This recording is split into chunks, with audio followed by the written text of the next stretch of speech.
새로운 기능을 과시하며 소비자를 현혹시키는 첨단 냉장고들. 과연 냉장고의 진화는 어디까지일까? 여기 냉장고의 평범한 진화를 거부하는 기업이 있다. 그들은 냉동의 방식 자체를 완전히 바꿔버리며 저온 보관의 새로운 패러다임을 예고하고 있다. 빙점의 온도에서도 액체를 얼리지 않는 기술. 하지만 효과는 언 것이나 마찬가지라는 이 기술의 정체는 과연 무엇일까? 지난 150여 년간 현대인이 사용해온 냉장고와 냉동고의 개념을 서서히 변화시키고 싶다는 사람들. 오랜 시간 오직 한 기술에 매달려온 결과 마침내 세상을 놀라게 하고 있는 슈퍼쿨러의 창조 경제를 만나보자.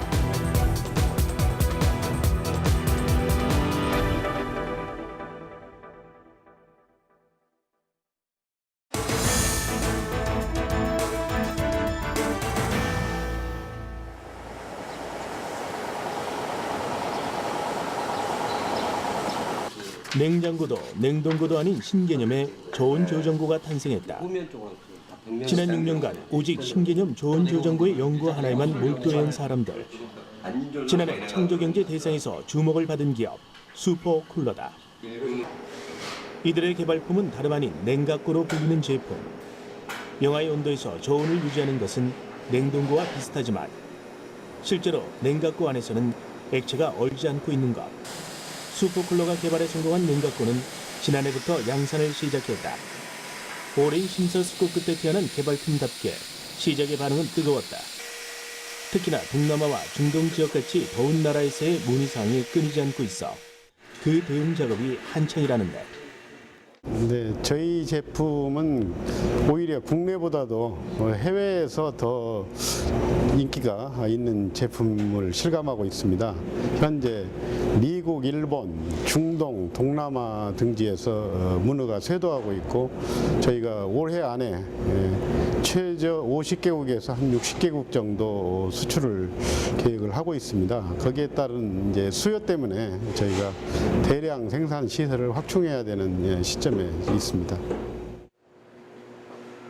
그간 저온 보정으로는 냉장고와 냉동고 두 가지의 형태로만 존재해왔다. 더 나아간 기술이라고 해봐야 급속 냉동이나 극저온과 같이 온도의 영역에 따라 나뉘었을 뿐이었는데, 하지만 슈퍼쿨러는 세상에 없던 냉각고라는 개념을 시장에 내놓았고 성공적인 신고식을 치르고 있는 중이다. 냉각고란 정확히 무엇일까? 만들어지긴 해요. 저희 이 냉각고는 과냉각이라고 하는 과정을 통해서 슬러시화 시키면 얼음과 그 안에 있는 그 맛과를 동시에 그 사람이 즐길 수 있지 않을까 해서 과냉각 현상을 이용해서 만들어진 장치이고, 이것을 우리는 냉각고라고 얘기할 수 있겠습니다. 과냉각 기술. 귀에 익숙하지 않은 것처럼 들리지만 사실 우리 주변에서 흔히 볼 수 있다. 영하 50도씨 정도의 성층권에서 극소량의 수증기가 얼지 않고 떠다니고 있다. 이 수증기가 대륙권으로 내려오면서 마찰로 인해 점점 크기도 커지고 무거워지며 눈이 되는 것인데, 성층권의 수증기처럼 어느 점에서도 액체가 얼지 않고 원래의 상태로 유지하는 것이 바로 과냉각 현상이다. 실제로 김병욱 대표가 냉각고를 개발한 계기도 일상에서 우연히 과냉각 현상을 발견하고부터였다. 냉동고에서 꺼낸 생수병이 대부분 얼어 있었지만 얼지 않고 액체 상태 그대로인 것도 있었던 것. 네, 제가 등산을 좋아해서 제가 가끔 물을 가지고 가는데 가끔 이제 더울 때는 얼려서 가지고 가요. 그래서 이제 냉동고에다 집어넣고 생수 몇 통을 해놨는데 이제 시간이 급하다 보니까 1시간 안에 뺐는데 어떤 건 얼어 있고 어떤 건 얼어 있지 않더라고요. 그래서 얼어 있지 않은 것을 이제 한번 흔들어 보니까 이게 슬러시가 만들어지는 거예요. 그래서 아주 이게 희한한 발견이다 해서 인터넷 뒤져보고 뭐 책도 보고 하니까 이게 이제 과냉각이라는 이제 현상이라고 이제 나와 있더라고요. 이것이 바로 슈퍼쿨러 냉각고의 탄생을 예고한 일화였다. 과냉각에 대해 좀 더 설명해 주겠다는 개발진. 과냉각 현상이 적용되는데 액체의 종류에는 제한이 없었다. 다만 성분에 따라 냉각고의 온도가 조금씩 달라질 뿐인데, 일반 생수는 영하 5도씨, 탄산수와 같은 음료는 영하 7도에서 8도시, 알코올 성분이 들어간 주류는 영하 12도시로 가장 낮았다. 동결점 아래의 온도에서도 얼지 않고 액체 상태로 존재하는 미묘한 상태. 이런 관행각은 어떤 원리로 이루어지는 것일까? 이렇게 액체 상태에서요, 가볍게 치거나 자극을 주면 그때 이제 슬러시 상태로 바뀌거든요. 네, 한번 보시겠어요? 네, 이렇게.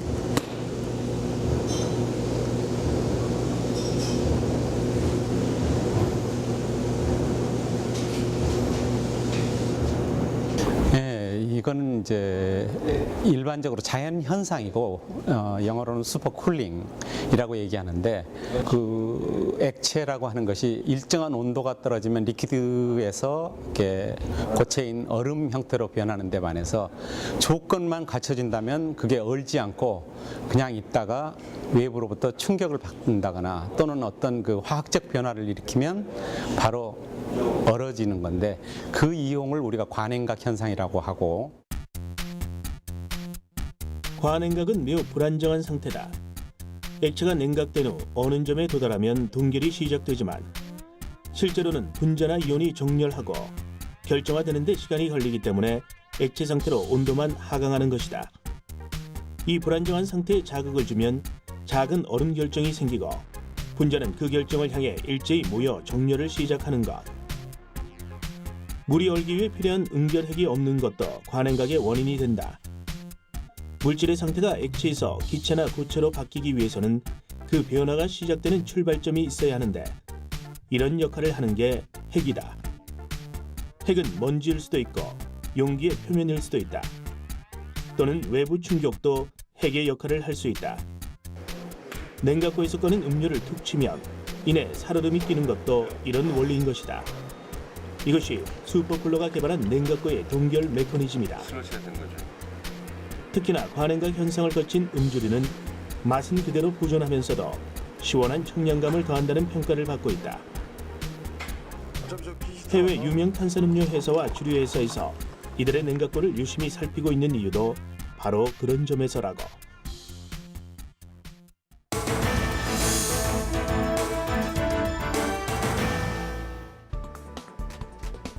그렇다면 냉각고 안에 들어간 액체는 무조건 얼지 않는 걸까? 뚜껑이 열려있는 음료수가 그렇지 않음을 알려주고 있다.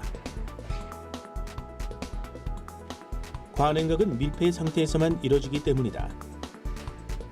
진공 포장된 음료나 밀봉을 잘 시킨 용기에서라면 관행각을 유지시키기에 적당하다. 하지만 관행각 현상을 충족시키기 위한 더 중요한 조건이 남아있다. 어떤 내용이었을까? 그 찬 공기가 냉각고 안에 흘러 들어가서 그 전체를 온도를 유지하게 하는 것인데 그것이 앞에서도 나오고 뒤에서도 나오고 그러면 용기의 일정 부분마다 온도차가 생길 수 있고 그런 온도차가 생긴다고 하는 것은 꼭 흔들어야만 진동이 아니라 또 다른 진동이라고 얘기할 수 있기 때문에 그 주파수가 틀린 것도 결국 진동이니까요. 냉각고 내부의 온도차는 곧 또 다른 진동과도 같았다는 개발진의 설명. 일정한 온도는 냉각고의 필수 조건이었다는 것인데 기체의 대류가 한 방향으로만 일어나도록 기술적으로 조작한 것이 관건이었다. 그 밖에 또 어떤 환경들이 필요했을까? 얼리고 싶은 관행각을 하고 싶은 물질에 필요한 온도를 편차 없이 꾸준히 유지할 수 있느냐. 두 번째로는 그럼에도 불구하고 공기의 흐름을 그 갇혀진 용기 안에 똑같이 분포시켜서 진동이 생기지 않게 할 수 있느냐. 이런 것들의 조건을 갖추면 관행각이 된다고 얘기할 수 있겠습니다. 앞서 살펴봤듯이 일반 냉동고에서도 관행각은 종종 이루어진다. 하지만 냉동고 안쪽 전체에 냉기가 골고루 분포되지 않기 때문에 그런 현상이 늘 발견되지는 않는 것이다. 다시 말해 냉각고 자체의 온도가 편차 없이 일정하게 유지돼야 하고 그 온도는 내부 곳곳에 똑같이 전달돼야 한다. 또한 어떤 진동도 없어야만 관행각의 조건이 완성되는 것. 이를 위해서는 냉기의 흐름은 물론 방향과 양까지 일정하게 조절해야 했다. 개발진은 가장 원시적인 것 같으면서도 가장 확실한 방법을 택했다. 냉각고 안쪽의 냉각 덕트에 종이와 테이프를 일일이 붙이고 떼가며 수천 가지 경우의 수를 직접 분석한 것. 단순한 일인 것 같지만 지금의 냉각 덕트 구조를 찾는 데까지 걸린 시간이 6년이었다. 그러니까 이 구멍의 배열수라든지 구멍의 크기, 그리고 공기의 세기, 이런 이제 온도의 변화, 이런 것들을 다 그 조합을 시키는 게 수천 가지 조합이 나와요. 그 수천 가지를 만드는 이제 그 데이터를 만들려면은 수만 시간이 필요하다는 얘기예요. 그래서 저희가 이 대류 현상, 특히 이제 공기가 어떤 그 순환되는 속도와 세기와 온도차, 균일도, 이런 것을 그 최종적으로 그 성과를 얻는데 한 6년이 걸린 겁니다. 관행각에서 꼭 필요한 조건이었던 진동의 최소화. 이것은 핵심 부품인 컴프레셔와 모터에 달려 있었다. 작은 진동에도 금세 얼어버리는 일이 허다했기 때문에 애꿎은 부품만 버려지는 일도 많았다고. 결국 냉각고에 적당한 부품을 찾는 것으로도 모자라 미세한 진동까지 잡기 위해 설비 시 고무 패킹 등을 이용하고 나서야 진동과의 싸움에서 승리할 수 있었다. 슈퍼쿨러에선 부품 가공에서부터 완제품 조립까지 전 공정을 직접 맡고 있다. 그 마지막 단계는 성능 시험. 특히나 동남아 등의 덥고 습한 지역에서의 수요가 늘어나는 만큼 외부 환경으로 인한 변수를 보다 철저히 대비하고 있는 중이다. 성능 실험용 대형 챔버에는 냉각고 17대가 한꺼번에 들어간다. 이곳의 환경은 습도 80%, 온도는 32도씨. 고온 다수의 환경에서도 냉각고가 정상적으로 돌아가는지를 살피는 것이다. 실험을 통과해야 판매품으로서의 자격이 주어진다. 각 나라마다 그 나라의 전압이라든가 주파수가 다 다르기 때문에 거기에 맞춰서 시험을 일단 진행을 하고요. 또 각 나라마다 기후 조건이라든가 그 생활 환경이라든가 풍습이라든가 이런 것들이 다 다르기 때문에 거기에 맞춰서 시험을 하고 있습니다.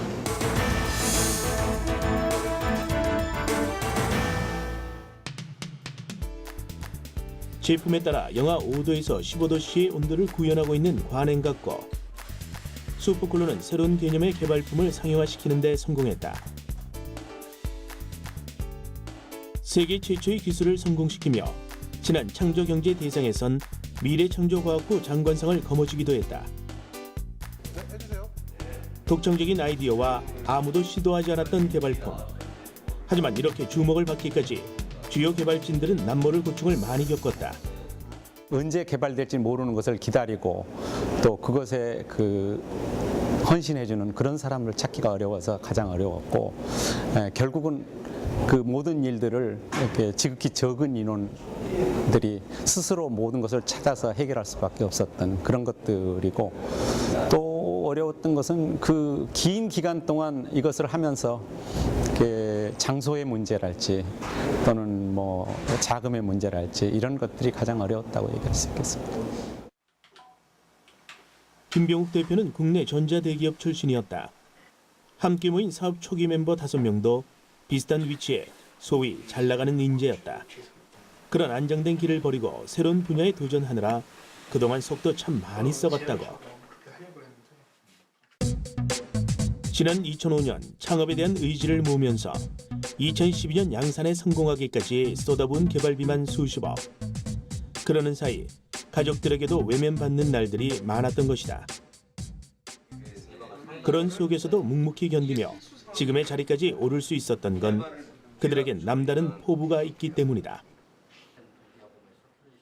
우리가 가지고 있는 이제 관행각 원천 기술을 이용을 해서요. 지금 식음료의 어떤 슬러시를 만들 수 있는 관행각고를 더불어 농수산물, 의료 이런 분야까지 확대시켜 가지고 관행각 하면은 슈퍼쿨러, 슈퍼쿨러 하면은 관행각, 이렇게 우리가 관행각은 세계 최고의 회사다라는 것을 이제 목표로 삼고 있습니다.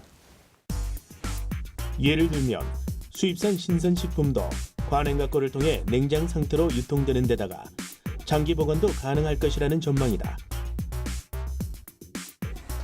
슈퍼쿨러는 최근 이와 관련된 연구를 막바지까지 끌어올려 양산을 앞두고 있다. 네, 관행각 기술을 이용해서 첫 번째 우리가 생각했던 것은 장기 보관이랄지 혈액 또는 제대혈 뭐 이런 여러 형편들을 이렇게 얼리지 않고 잘 보관해야 된다라고 생각하기 때문에 이 관행각 기술이 거기에 좋은 효과를 얻고 실제 모 대학병원과 이 테스트를 하고 있고 좋은 결과를 얻어서 저희가 그 생산을 그쪽으로 검토하고 있는 중이고. 일상에서 발견한 작은 아이디어가 새로운 저장 문화를 예고하고 있다. 어느 점에서도 얼지 않는 관행각. 오직 이 한 가지 기술에 대한 집념은 지금 더 넓은 세상으로의 비상을 꿈꾼다. 슈퍼쿨러의 가장 큰 성과는 갈수록 세분화되는 냉동 냉장 기술에 새로운 활력을 집어넣는 핵심 기술의 노하우를 발견한 것입니다. 슈퍼쿨러의 창조 경제는 새로운 문화의 창조입니다. 슈퍼쿨러의 창조 경제는 새로운 문화 창조다.